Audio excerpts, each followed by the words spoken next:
Good morning. I'm Congresswoman Alma Adams. On Martin Luther King Jr. Day, we unite as a community to do what history requires and honor demands. We pay tribute to the life of the Right Reverend Dr. Martin Luther King Jr., a civil rights champion and one who valued service to all people.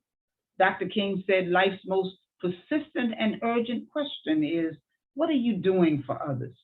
He added, everybody can be great because anybody can serve. You don't have to have a college degree to serve. You don't have to make your subject and your verb agree to serve.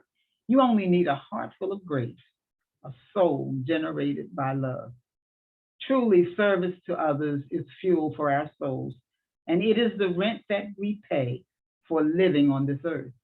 We celebrate a man whose tireless work on behalf of the less fortunate helped all Americans embrace the dream for freedom, dignity, and equality.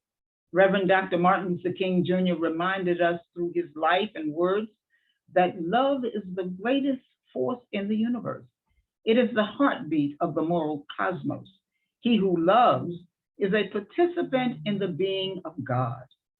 At this moment in our country's history and with recent events, it's important to remember that Dr. King did not shrink from injustice, he challenged it. As you likely know, in his letter from the Birmingham jail, Dr. King wrote, injustice anywhere is a threat to justice everywhere. However, have you ever stopped to think what that means? It means that we have a moral obligation when we see injustice to speak up. We shouldn't abide injustice. We shouldn't sweep it under the rug. Instead, we should actively work to end injustice. That's not an easy task. But one of the most important parts of that letter is Dr. King's harsh criticism, not of the people who hold hate in their hearts, but of the people who hold the evils of the world to occur, who allow injustice because they fail to act. So to me, Martin Luther King Day is about action. We can't stand by and let injustice happen. We have a moral obligation to act. Taking action is uncomfortable. Often we'll hear different reasons not to act on injustice.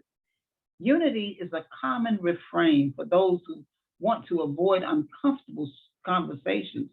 But as Dr. King said in that letter, we can't prefer a negative peace, which is the absence of tension, to a positive peace, which is the presence of justice. During this pandemic, I've often thought of Dr. King's remarks on healthcare. He said, of all of the forms of inequality, injustice in health is the most shocking and the most inhumane. And whether it's the shocking maternal mortality and morbidity rates faced by women of color or a lack of access to affordable health care that causes thousands of preventable deaths each year, we must face the myriad injustices in healthcare. We must challenge injustice in wages, in business, in housing, in education, in voting rights, and anywhere it rears its ugly head.